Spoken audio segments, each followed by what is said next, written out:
Hello students, welcome to lesson sessions. यहाँ पे छोटे छोटे सेशंस में बड़े बड़े लेसन्स होते हैं। तो आज का टॉपिक है types of companies. Types of company start होने के पहले हम लोग को कंपनी का एक रफ मीनिंग मालूम होना चाहिए। तो इसके लिए मीनिंग हम लोग उसको पहले डिस्कस करेंगे, उसके बाद टाइप्स ऑफ कंपनीज के तरफ मूव करेंगे। तो कंपनी का जो डेफिनेशन है वो डेफिनेशन हम लोग को मिलेगा section 2 clause 20 of Indian companies act. Definition बताता है कि company means a company incorporated under this act और any other previous company law. Definition को अगर हम लोग बाइफरगेट करके समझे तो डेफिनेशन ये बताता है कि कंपनी का मतलब वो कंपनी जो इस एक्ट के अंडर इनकॉर्पोरेटेड है। इनकॉर्पोरेटेड का मतलब होता है रजिस्टर्ड। तो अगर कंपनी वो कंपनी होती है जो इस एक्ट के अंडर रजिस्टर्ड हो। दिस एक्ट इस वर्ड का रेफरेंस होता है इंडियन कंपनीज एक्ट 2013 से। तो इंडियन कंपनीज एक्ट 2013 के अंडर जो कंपनी रजिस्टर्ड है उनको हम लोग कंपनी बोलेंगे, या फिर any other previous company law. और any other previous company law का मतलब होता है कि इंडियन कंपनीज एक्ट 1956 और उसके पहले के जो भी कंपनीज एक्ट थे उसमें अगर कोई कंपनी रजिस्टर्ड होगी तो उसको भी हम लोग कंपनी कहेंगे। तो ये डेफिनेशन से हम लोग को ये बात पता चलती है कि इंडिया में कंपनीज को वैलिडेट करने के लिए सबसे इम्पोर्टेंट चीज़ है कि आपको कंपनी को इनकॉर्पोरेट करना बहुत ज़रूरी हो जाता है। तो इनकॉर्पोरेशन यहाँ पे नेसेसरी हो जाती है। अब टाइप्स के तरफ मूव करते हैं। तो टाइप्स को मूव करने के लिए मूव करते हैं तो उसमें से फर्स्ट बेसिस हम लोग के लिए टाइप्स के लिए आएगा on the basis of registration. क्या आएगा? On the basis of registration. Registration के ऊपर बेस्ड दो टाइप्स है, registered companies and unregistered companies. मतलब क्या होगा रजिस्ट्रेशन के ऊपर based? Registered companies are those companies which are registered under Indian companies act 2013। Registered companies वो कंपनीज होंगी जो इंडियन कंपनीज एक्ट 2013 के अंडर रजिस्टर्ड है। ऐसी कौन सी है? एग्जाम्पल के तौर पे विप्रो ले सकते हैं, टाटा स्टील लिमिटेड ले सकते हैं, या बाकी जो कंपनीज आप लोग जानते हो वो सभी कंपनीज रजिस्टर्ड होती है।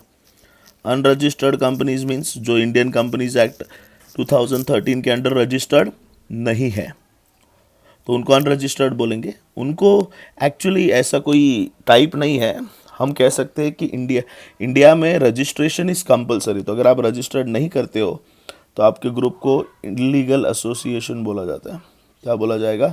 Illegal association. अगर इलीगल एसोसिएशन बोलेंगे मतलब आप इलीगल है तो आपके ऊपर एक्शन भी लिया जा सकता है कि आप इस तरह का ग्रुप नहीं चला सकते। तो फर्स्ट बेसिस हमारा क्लियर होता है on the basis of registration. Second basis को हम लोग लेते हैं, that is types of companies के ऊपर on the basis of listing. क्या लेंगे? On the basis of listing. तो लिस्टिंग के ऊपर बेस्ड दो टाइप्स है, listed company and unlisted company. अब लिस्टेड कंपनी क्या होती है? तो देखो, लिस्टिंग के ऊपर बेस्ड हमारा दूसरा टाइप, लिस्टेड कंपनीज वो कंपनीज होती है जिन कंपनीज के शेयर्स किसी रिकॉग्नाइज स्टॉक एक्सचेंज में लिस्टेड होते हैं। रिकॉग्नाइज स्टॉक एक्सचेंज मतलब जो सेबी द्वारा रिकॉग्नाइज्ड है, परमिटेड है, उन सभी स्टॉक एक्सचेंज में अगर आपकी कंपनी के शेयर्स लिस्टेड है तो वो कंपनी को हम लोग लिस्टेड कंपनी बोलेंगे। अनलिस्टेड कंपनी ठीक अपोजिट होगा। अगर आपके शेयर्स लिस्टेड नहीं है किसी भी स्टॉक एक्सचेंज के अंदर तो आपकी कंपनी को अनलिस्टेड कंपनी बोलेंगे। लिस्टेड कंपनी का जो डेफिनेशन है वो हम लोग देखेंगे सेक्शन 2 क्लॉज 52 में। रजिस्टर्ड एंड अनरजिस्टर्ड कंपनीज का कोई डेफिनेशन नहीं है इंडियन कंपनीज एक्ट में, और अनलिस्टेड कंपनीज का भी आप लोग डेफिनेशन नहीं देखोगे। लिस्टेड कंपनी का आपको डेफिनेशन मिलेगा सेक्शन 2 क्लॉज 52 में। तो आप अभी तक हमारे दो बेसिस कंप्लीट हो रहे हैं, first basis on the basis of registration, second basis on the basis of listing. अब थर्ड बेसिस की तरफ जाएंगे। थर्ड बेसिस है हमारा on the basis of liability. Liability ये वर्ड का मतलब अगर आप लोग जानेंगे तो लाइबिलिटी ये वर्ड होता है, इसका मीनिंग है ऑब्लिगेशन टू पे। अगर आपको पे करने की रिस्पॉन्सिबिलिटी जो होती है उसको बोलते हैं लाइबिलिटी। तो यहाँ पे ओनर्स के पे करने के रिस्पॉन्सिबिलिटी के ऊपर बेस्ड क्लासिफिकेशन है। तो we have basically two classifications, limited liability companies. Limited liability companies नाम से पता चलता है कि यहाँ के मेंबर्स की जो लाइबिलिटी होंगी वो लिमिटेड होंगी, और अनलिमिटेड कंपनीज मतलब वैसी होंगी जहाँ पे मेंबर्स की लाइबिलिटी अनलिमिटेड होंगी। बट यहाँ पे हम लोग के पास लिमिटेड कंपनीज में भी दो बाइफर्केशन है कि company limited by shares and company limited by guarantee. तो देखते हैं इनका मतलब क्या होता है। तो जैसे कि मैंने कहा कि इसका जो बेसिस है वो है लाइबिलिटी।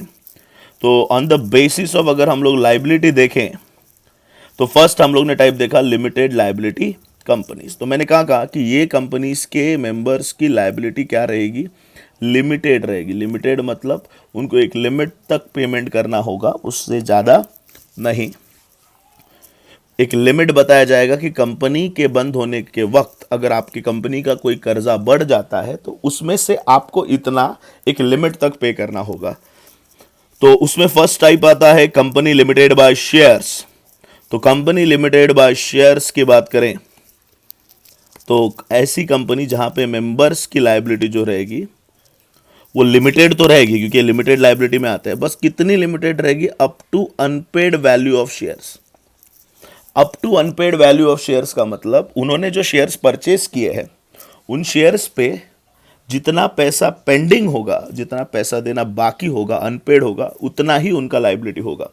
यानी कंपनी अगर बंद हो रही है और कंपनी का जो कर्जा है वो अगर 100 करोड़ का है, लेकिन आपको अगर सिर्फ 5 करोड़ रुपीस पे करना बाकी है तो आपकी लायबिलिटी 5 करोड़ होगी, 95 करोड़ का बाकी लोगों को लॉस हो जाएगा।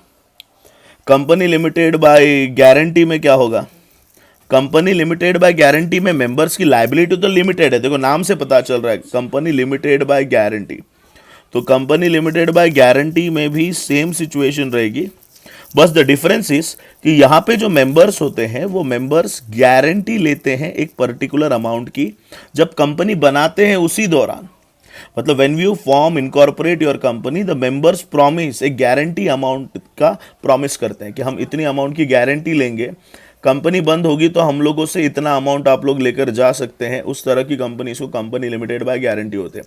एग्जांपल के तौर पे सोचो कि अगर मैं और मेरे साथ मेरा एक ग्रुप है, हम लोग ने गारंटी कंपनी बनाई, तो इसकी खास बात क्या रहेगी कि इस कंपनी के हम लोग स्टार्टिंग के वक्त ही अमाउंट हम लोग गारंटी लेंगे। सपोज हम 10 लोग हैं और हम 10 लोगों ने 1-1 लाख रुपए की गारंटी ली, तो ऐसे केसेस में 10 लाख रुपए की टोटल गारंटी हो गई। तो कंपनी जब बंद होगी और उस वक्त अगर कोई लायबिलिटी अराइज होती है या कंपनी का कर्जा है 20 लाख का, तो हम लोग 10 लाख रुपए ही देंगे, क्योंकि हम लोग ने 10 लाख की गारंटी ली है।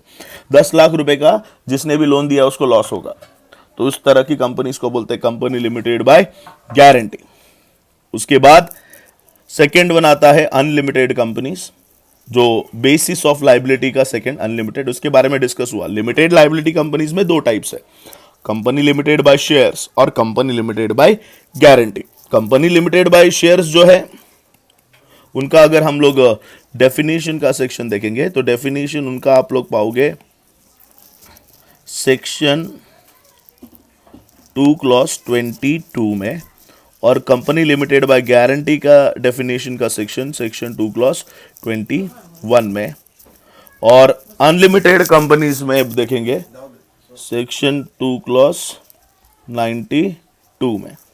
तो डेफिनेशन क्या बताता है यहाँ पे, अनलिमिटेड कंपनीज मतलब ऐसी कंपनीज जहाँ पे मेंबर्स की लायबिलिटी क्या होगी, अनलिमिटेड। क्या रहेगी, अनलिमिटेड। अनलिमिटेड मीन्स जितना भी कर्जा रहेगा उतना पे करना पड़ेगा, कोई लिमिट नहीं है।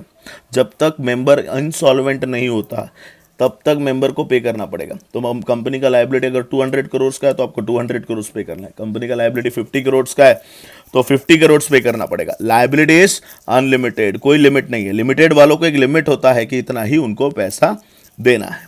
तो ये हो गया हमारा तीसरा basis, on the basis of liability.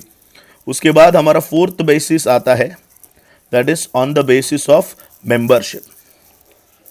अब on the basis of membership को अगर हम देखेंगे तो नंबर ऑफ मेंबर्स, मतलब जो शेयर होल्डर्स होते हैं उनके नंबर्स के ऊपर बेस्ड हम लोग ने दो टाइप्स बनाए, एक है प्राइवेट कंपनी, एक है पब्लिक कंपनी।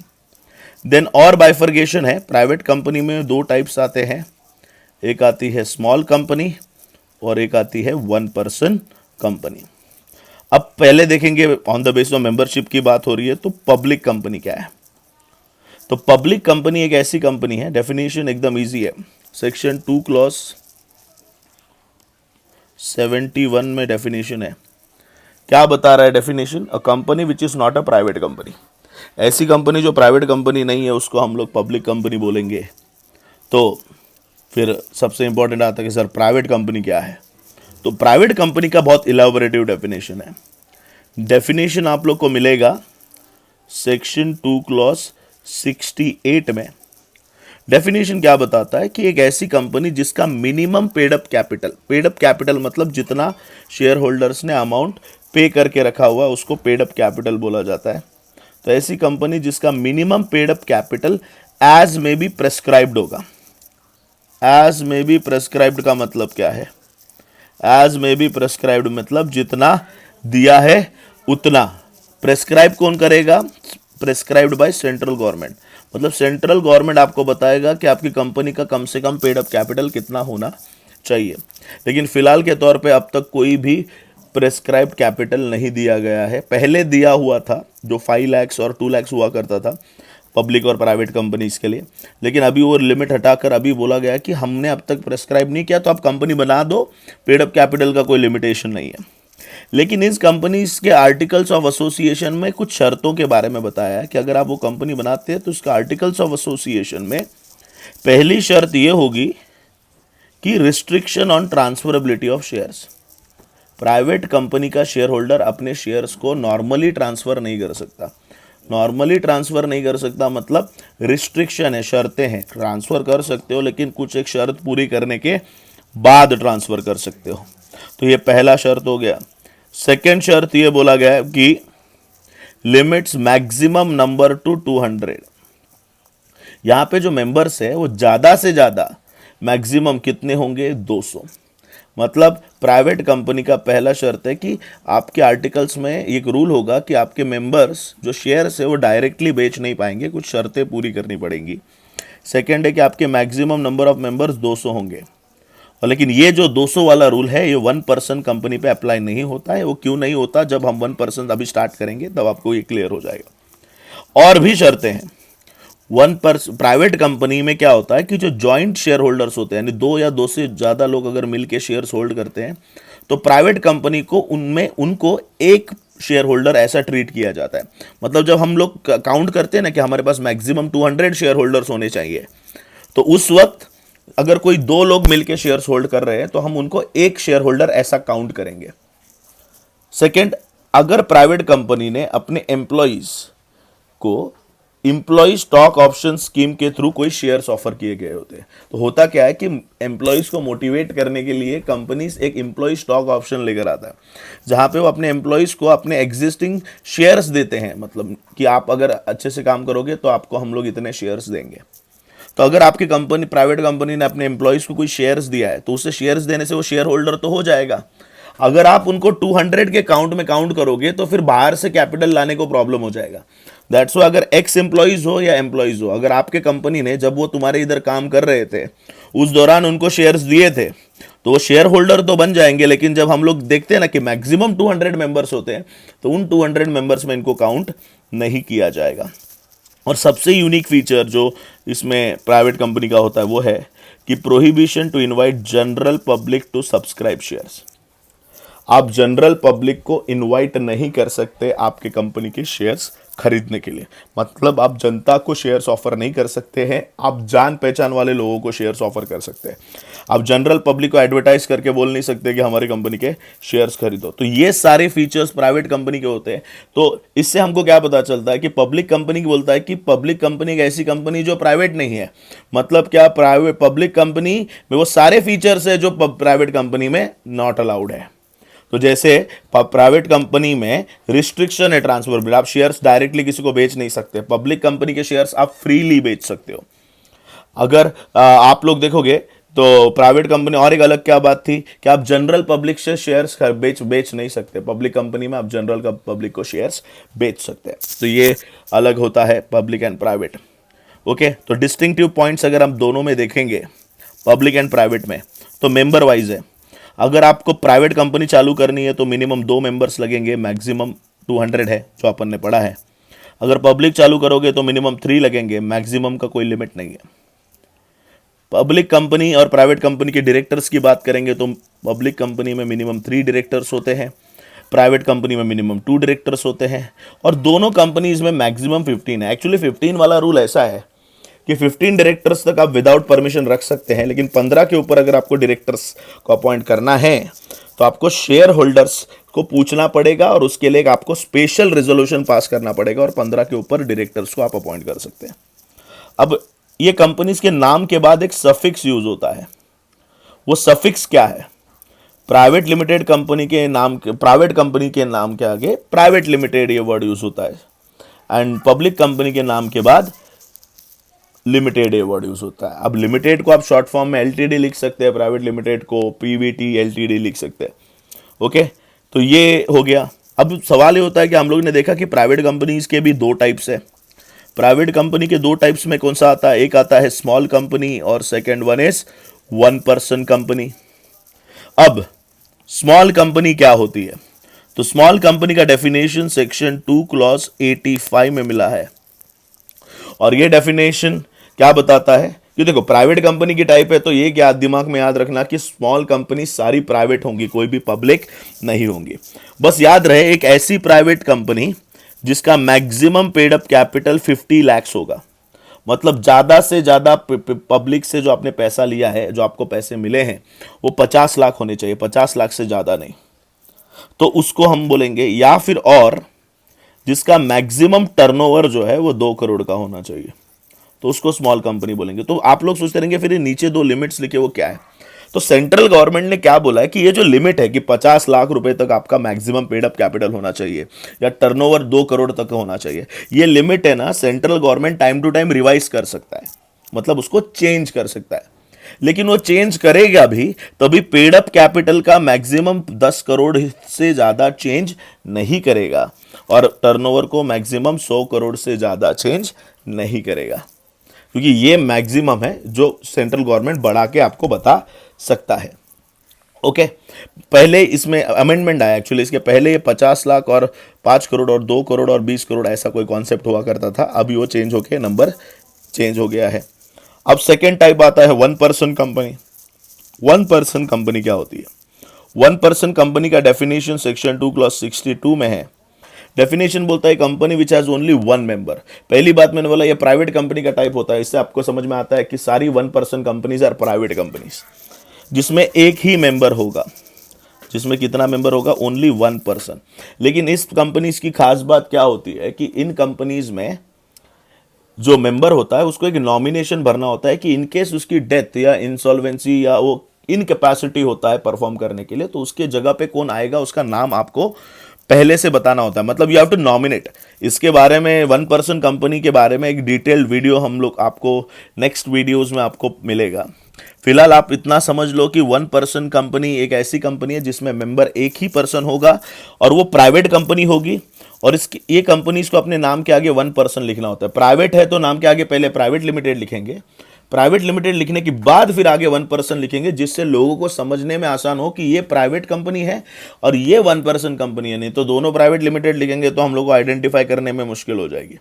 ओके, अब बात होती है कि 1 पर्सन कंपनी क्या है। ये 2013 में नया टाइप आया, इसके पहले इस तरह का टाइप नहीं हुआ करता था। ये टाइप लाने के पीछे का रीजन ये है कि अगर आप सोचोगे तो आपने याद किया होगा कि पार्टनरशिप फर्म अगर आप स्टार्ट करते हो तो मिनिमम 2 लोग होते हैं। अब 2 लोगों की पार्टनरशिप फर्म है, अगर आपको आगे चल के उसको कंपनी में कन्वर्ट करना है तो आप उसको प्राइवेट कंपनी में कर सकते हैं, क्योंकि मिनिमम 2 लोगों की पार्टनरशिप फर्म। प्राइवेट कंपनी को स्टार्ट करने के लिए भी मिनिमम 2 लगते हैं, तो कन्वर्ट हो गए।